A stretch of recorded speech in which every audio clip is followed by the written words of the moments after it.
약속과 죄 그리고 죄사함, 약속과 죄 그리고 죄사함이라는 제목으로 계속해서 말씀을 전하도록 하겠습니다. 하나님은 모든 사람들에게 약속을 하셨는데 먼저 하나님이 말씀으로 약속했다고 했습니다. 아담과 하와에게 말씀으로 약속하셨고 또 먼 또 아브라함을 불러서 아브라함을 통하여 말씀으로 약속을 하셨습니다. 그리고 말씀으로 약속했을 뿐만 아니라 그래서 그 약속을 믿음으로 우리가 믿음과 의가 된다고 말씀을 드렸고요. 그리고 또 하나의 약속의 방법은 돌비와 문서에 기록하여 약속했다고 했어요. 돌비와 문서에 십계명과 율법들을 말하는 거죠. 결국 이 율법도 십계명뿐만 아니라 이 율법도 모세 율법도 하나님의 약속이 포함된 겁니다. 좀 다른 면이 있죠. 그런데 율법이 로마서 8장에 보면 율법이 육신으로 말미암아 그냥 할 수 없는 그것을 하나님은 하시나니 이는 하나님이 죄 없는 아들을 죄 있는 육신의 모양으로 보내사 육신의 죄를 정하사 육신을 쫓지 않고 그 영을 쫓아가는 자들에게 율법의 요구가 이루어지게 하려 하심이라 이렇게 말씀을 드렸습니다. 그래서 이 특별히 모세의 율법은 우리가 하여금 하나님의 약속을 받는 데 있어서 그 할례 특별히 범죄한 선악과를 따먹은 아담과 하위의 모든 사람들이 이 할례의 과정을 그 세례를 이 세례의 그 과정을 할례 세례는 여러 가지 표현이 있겠지만은 전체 것을 피하는 과정이죠. 그래서 육체의 그 율법의 요구를 이루어지게 하게 되는데 그 율법의 요구를 결국 이룬다는 것 중에 그 첫 번째 단계가 뭐냐면 그 중요한 단계가 첫째 것을 피하는 겁니다. 율법의 요구. 궁극적으로 아이러니하게도 하나님이 우리에게 주신 모세의 율법을 주셨는데 그 모세의 율법이 궁극적으로 우리에게 맺게 하는 열매는 뭡니까? 그 모세의 율법을 폐하게 하는 거예요. 첫째 것을 우리도 알고 우리가 다 율법이 있는 것인데 그래서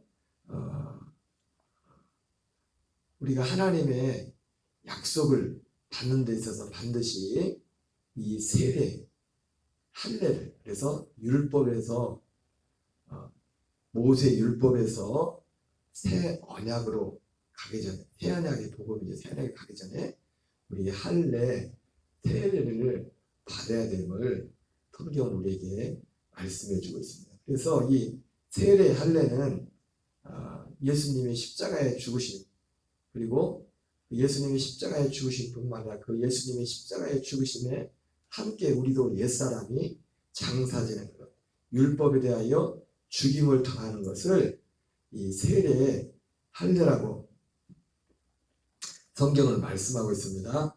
그래서 이 세례 할례는 진짜 어떤 의미가 있냐면 약속의 표가 되는 겁니다. 약속의 보증. 이 하나님의 약속한 것은 우리가 하나님 약속한 건 뭡니까? 죄사함이 물론 제가 하나님이 약속하신 그리스도에 대해서 말씀할 때 그 모든 과정 가운데 있어서 우리를 죄를 사하고 이런 모든 과정이 다 들어가는 거지만은 그러나 하나님이 궁극적으로 약속하신 것은 죄사함이 아니라 우리를 하나님의 아들들 삼는 것, 그 아들의 형상을 본받게 하여 미리 정하신 그 하나님의 그 정하신 그리고 예수 그리스도는 많은 형제들 중에 아들이 되는 이것이 하나님의 약속입니다. 그러니까 이 하나님의 약속이 이루어지기 위해서 우리에게 필요한 것이 뭐냐면 바로 할례, 이 세례라는 이 과정이 반드시 필요하다는 겁니다. 그리고 그 세례는 바로 예수님이 십자가에 죽으심으로 세례가 이루어지고 또 우리에게 예수님만 세례받으면 안 되죠.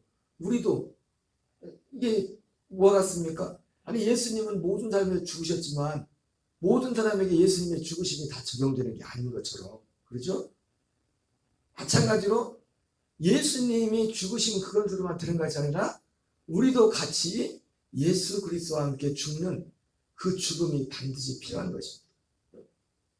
그래서 율법에서, 모세 율법에서 새 언약으로 가기 전에 반드시 이 할례 과정을 거쳐야 되는 겁니다. 그리고 이 할례는 먼저 그래서 약속의 표가 되는 겁니다. 약속의 표. 그런 의미에서 히브리서 9장 15절을 같이 읽겠습니다. 시작. 이로 말미암아 그는 새 언약의 중보자시니 이는 첫 언약 때의 범한 죄에서 성량하려고 죽으사 부르심을 입은 자로 하여금 영원한 기업을 약속을 얻게 하려 하심이라. 이 뒤에도 나오겠지만 그는 새 언약의 중보자시다. 그는 새 언약의 중보자로서 첫 언약 때의 범한 죄에 성량하려고 죽으사. 바로 이 성량, 우리의 죄를 성량하려 죽으시는 예수님이 여기서 첫 언약 때 범한 죄는 뭡니까? 율법 아래서, 율법 아래. 뒤에 갈라디아에도 나오지만은 그 표현과 비슷한 표현이 율법 아래라는 것은 율법 아래 있는 자를 성량하시고, 원래 우리가 죄 가운데 있었지만은, 그래서 우리 약속의 표, 누구에게 하나님의 이 약속이 이루어지냐? 먼저 이 할례 과정을 거둔 자에게, 할례 받은 자에게 하나님의 약속이, 다시 말하면 약속의 표가 된다는 것은, 아담과 하와가 범죄하기 전에 약속을 가지고 있었지 않습니까? 아담과 하와가 범죄하기 전에, 선악과를 따먹기 전에 생명과를 먹을 수 있는 그 약속을 가지고 있었다고요. 그런데 범죄하게 된 건 뭡니까? 그 약속을 잃어버린 거예요. 그 약속의 권리를, 하나님의 아들 될 수 있는 그 약속의 권리를 뺏겨버린 거라고요. 그것이 선악과를 따먹은 그 결과예요.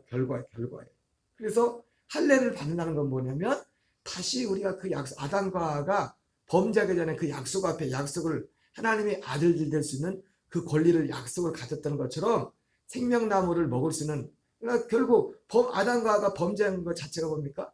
생명나무를 먹을 수도 있는 그 길이 막혀버린 거잖아요.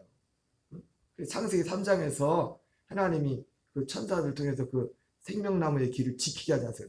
내쫓고서 생명나무의 그 길을 그것에 가지 못하도록.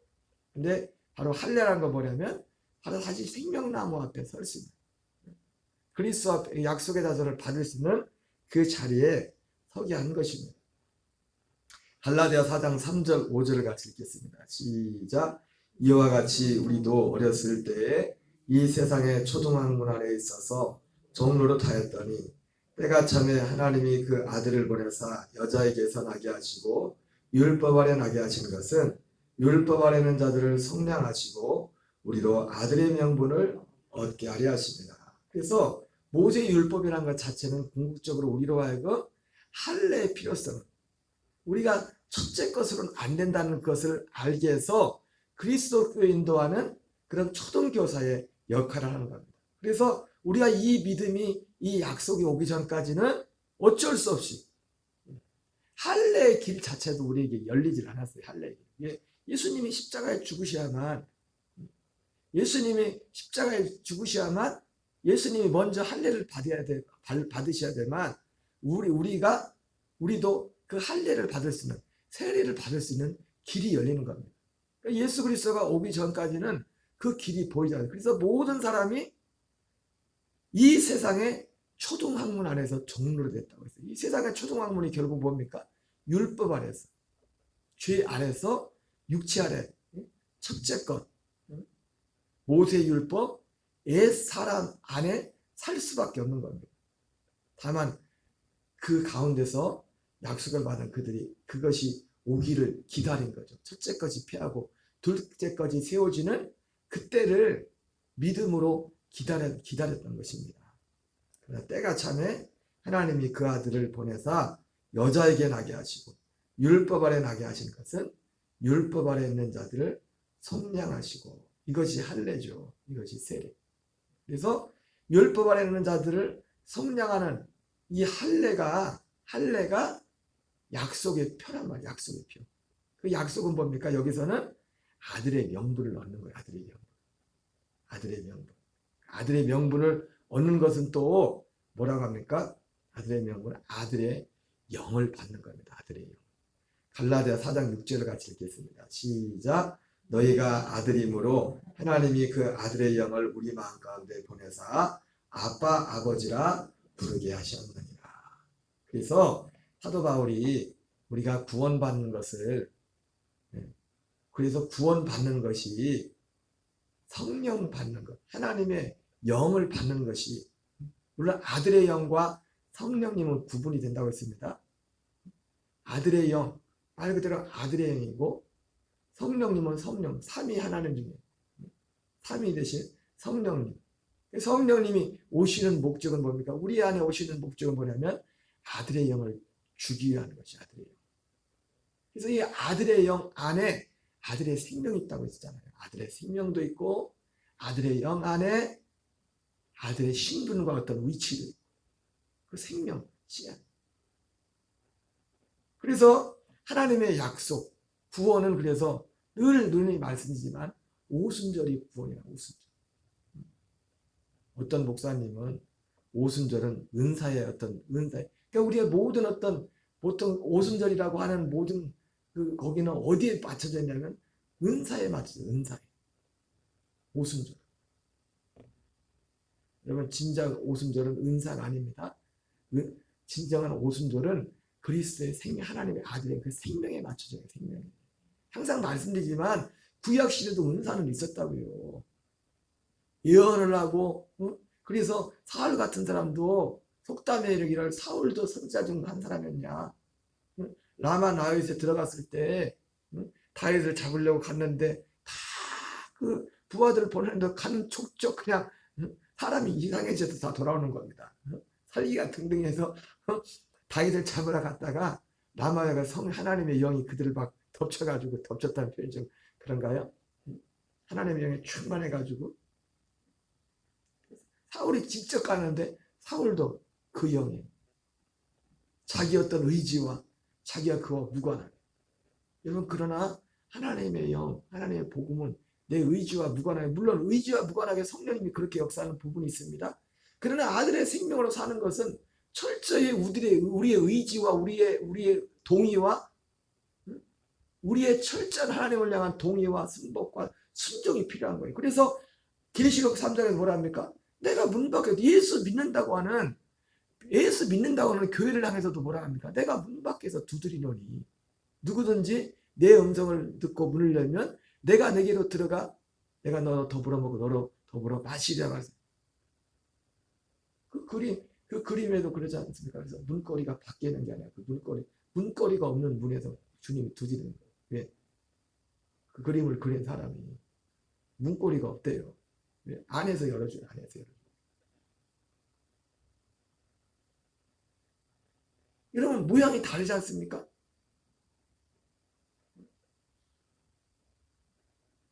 사울은 하나님과 믿음과 반대되고 지금 어떤 죄 가운데 귀신에게 끌려갔는데도 성령 하나님의 영이 그를 덮쳐버려가지고 그렇게 했는데 그거하고 아들의 영으로 사는 거하고는 다른 거라고요. 사울이 지금 제정신이 아니지 않습니까? 지금 사위가 된 다윗이 사위잖아요. 다윗이 사위인데도 저거한테 왕자를 뺏길까봐, 왕위를 뺏길까봐 점점 근거하고 여호와께서 부르신 악신이 그 얘기를 해가지고 막 빼가다니. 그런데도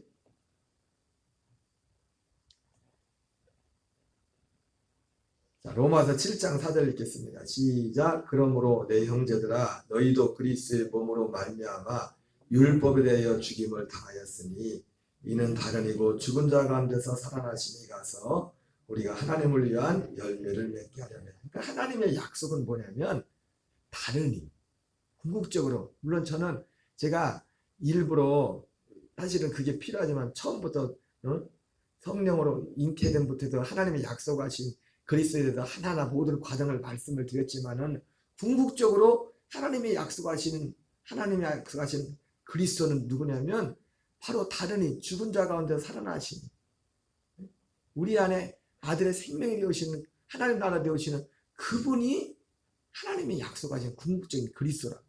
물론 그 모든 과정을 거치신 분이죠. 그래서 다른 이, 여기서 표현된 다른 이가 하나님의 약속이라는 약속. 근데 다른 이에게 모두가 다른 이에게 갈 수 있는 게 아니에요. 먼저 약속의 표를 받아야 되는데 그 약속의 표가 뭡니까? 할례죠, 세례죠. 그래서 여기 이 로마서 7장 4절 로마 교인들을 향해서 사도 바울이 하는 말이 뭡니까? 너희가 그리스도의 몸으로 말미암아 율법에 대하여 죽임을 당하였으니 이것이 할례란 말이에요. 이것이 세례란 말이에요. 아까 말했던 것처럼 세례 할례는 여기 표현한 것처럼 그리스도의 몸으로 말미암아 율법에 대해 죽임을 당하였으니 예수님이 먼저 죽었죠. 예수님도 율법에 의해서 죽음을 당한 겁니다. 율법 아래 나게 하시고 여자에게 나게 하시고 율법 아래 나게 하신 것은 율법 아래 있는 자들을 성량하시고 예수님도 모세의 율법에 의해서 그분은 모세의 율법에 저촉되는 것이 하나도 없는 분이지만 죄가 없는 분이지만은 그 모세의 율법에 의해서 주님이 죽음을 당했다. 왜? 죄를 대신 짊어지고 우리의 죄를 대신 모든 사람의 죄를 율법 아래 있는 사람들의 죄를 대신 짊어지시고 예수님의 율법 아래에서 같이 예수님이 죽으셨어요. 죽으셨을 뿐만 아니라 그리고 우리 율법 아래는 모든 사람들. 그래서 그 율법 아래에서 자기의 죽음을 인식하는 자기가 심판을 이 율법의 심판을 피할 수 없는 이것을 절망하는 사람들을 그를 그리스도께로 인도해서 십자가에 달리죠. 그러니까 먼저 그래서 주님은 우리를 어디로 인도하냐면 율법으로 먼저 이끄십니다. 율법으로. 그래서 존 웨슬리 목사님은 그 모든 것을 은혜로 말씀을 할 때 그 두 번째 단계가 뭐냐면 첫 번째 은혜 과정은 선행적 은혜라고 해가지고 프리벤팅 그레이스 그렇게 하고 두 번째 단계를 확신시키는 은혜라고 합니다. 컨빈싱. 그게 뭐냐면 어떻게 보면 이 율법의 어떤 기능과 같은 겁니다. 우리의 어떤 물론 그 율법은 궁극적으로 모세 율법뿐만 아니라 이방인들에게 있어서는 그 율법이 뭐가 율법이 된다고 했어요? 우리의 양심도 율법이 된다고 했지 않습니까? 그래서 여기에 대해서 우리가 약속을 받는 그래서 우리 첫째 것이 육신이 연약함으로 율법이 육신이 연약함으로 하나님이 할 수 없댔지 않습니까? 하나님의 율법은 하나님의 의이기 때문에 그 자체로서 100% 하나님의 율법 자체가 완전한 법이고 하나님의 의지만 우리의 옛사람이 문제가 되기 때문에 첫째 것이 문제가 되기 때문에 하나님도 할 수가 없고 그래서 이 율법 아래는 우리로 하여금 먼저 이 율법으로 인해서 이 율법의 무가치함 율법 아래는 우리 옛사람의 절망적인 그 상태를 알게 해서 첫째 것에 대해서 이 첫째 것을 문제를 갖고 죄사함과 첫째 것을 패하는 이것을 통해서 우리가 약속을 받는 그 자리로 가게 하는 것입니다. 그래서 바로 이 할례는 약속의 표가 되는 거예요. 약속의 표. 창세기 17장 10절 11절 읽겠습니다. 시작. 너희 중 남자는 다 할례를 받으라. 이것이 나와 너희와 너희 후손 사이에 지킬 내 언약이니라. 너희는 포피를 베어라. 이것이 나와 너희 사이에 언약의 표징이니라. 여러분 우리도 반드시 포피를 베어야 됩니다. 포피를 베는 할례를 받잖아. 이 약속을 사모하면서 이 약속을 그리고 누가 할례를 받습니까? 이 약속을 믿는 자들만이 할례를 받는 겁니다. 약속을 믿는 자들. 그래서 마음의 할례도 하나님이 누구에게 마음의 할례를 하냐면 이 약속. 마태복음 5장에 나오는 팔복과 같이 이 약속을 믿는 자, 약속을 사모한다는 사람은 누구예요? 마음이 가난한 자, 심령이 가난한 자, 애통한 자, 그 마음에 의에 줄이고 목마른 자. 이런 마음에 이러한 역사들이 있는 사람들 가운데 하나님이 그 사람의 마음에 할례를 행한다. 할례. 그 마음이 가난하다는 것 자체가 뭐냐면 할례의 필요성을 느끼는 거예요. 그러니까 존 웨슬리 목사님 말씀하신 컨빈싱 그레이스, 확신시키는 은혜라는 게 뭐냐면 바로 우리 마음속에 하나님이 그 일들을 하나님이 행하시는 겁니다.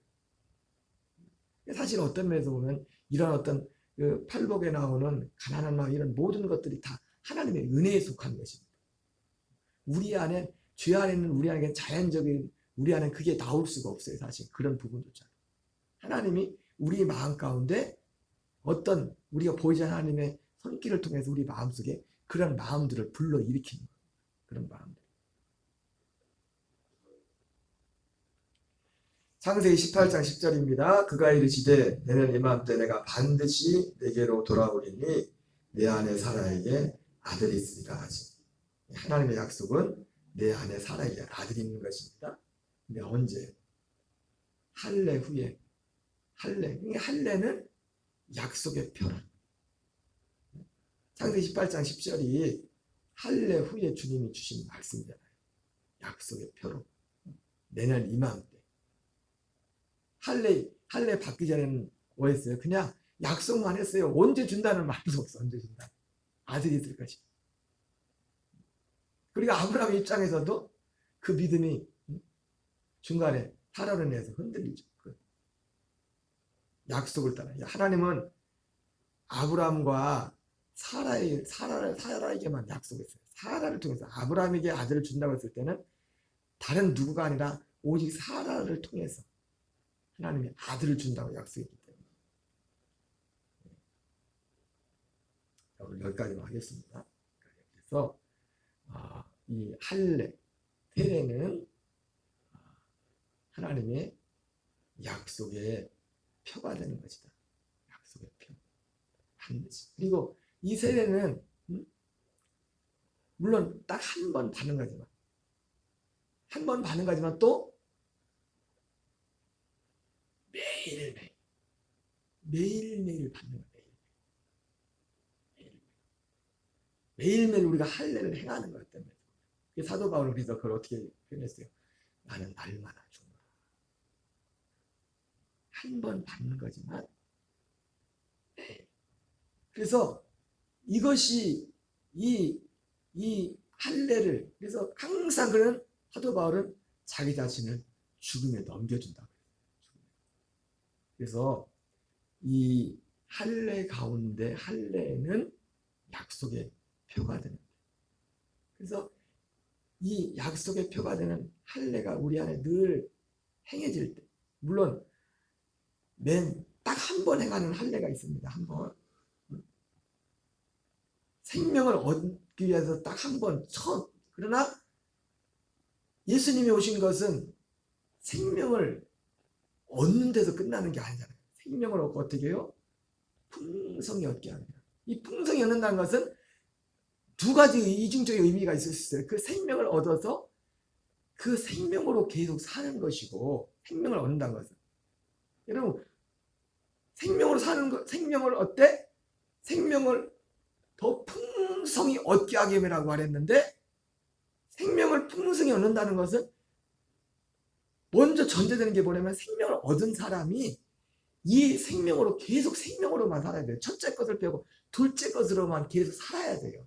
이 산다는 것이 계속 전제되는 거는 우리가 생명을 얻었어도 우리의 믿음이 이 약속 안에서 우리가 약속에 무관심하고 매너리즘에 빠지고 그러면 우리가 이 생명을 해서 계속해서 사는 그런 일들보다 옛사람으로 또 돌아가서 옛사람으로 또 살 수 있단 말이에요. 그래서 생명이 풍성해진다는 것은 풍성히 얻는다는 것은 기본적으로 우리가 생명으로 사는 일들을 계속하고 있다는 거예요. 생명의 말씀을 받고 그리고 그런 과정에서 생명이 풍성되는 생명으로 살고 그리고 생명이 자라가고 있다. 여러분 생명으로 살아야만 생명이 자라는 겁니다. 그래서 처음에 생명을 얻을 때도 그건 이례적인 거죠. 할례를 행하지만은 우리도 사도 바울이 고백처럼 매일매일 할례를 행해야 돼요. 그 할례가 바로 약속의 표. 내가 약속 가운데 살고 있다는 것이고, 그리고 내가 할례를 내 마음에 할례를 하고 있다는 것은 그 표가 뭐냐니까 예수님의 십자가의 연합에서 같이 죽는다는 그런 의미도 있지만 바로 우리 가운데 뭐가 작동되는 거예요. 팔복 가운데서 그 우리 마음속에 늘 가난 이런 이 하나님의 의에 대해서 가난한 마음, 은혜 위에 은혜를 더한다지 않습니까? 가난한 마음, 애통하는 마음, 의에 줄이고 목마른 마음, 이런 것들이 우리 안에 계속 작동하고 있는 그것이 우리에게 약속의 표가 되는 내 안에 지금 할례 역사가 고린도서 15장의 그 역사가 그리고 고린도서 4장의 그 역사가 우리 안에 지속적으로 일어나고 있는 것을 반증해 주고 있는 것입니다. 여러분이 한 날도 약속의 표가 되시는 그리스도와 함께 죽고 약속의 실체가 되시는 오직 그리스도의 생명으로 사는 저와 여러분 되시기를 주의 이름으로 축원합니다. 주기도문을 마치겠습니다. 하늘에 계신 우리 아버지여 이름이 거룩히 여김을 받으시오며 나라의 마옵시며 뜻이 하늘에서 이루어진 것 같이 땅에서 이루어지이다. 오늘날 우리에게 일용할 양식을 주옵시고 우리가 우리에게 죄진 자를 사하여 준 것 같이 사하여 주옵시고 우리를 시험에 들게 하지 마옵시며 다만 악에서 구하옵소서. 대개 나라와 권세와 영광이 아버지께 영원히 싸움나이다.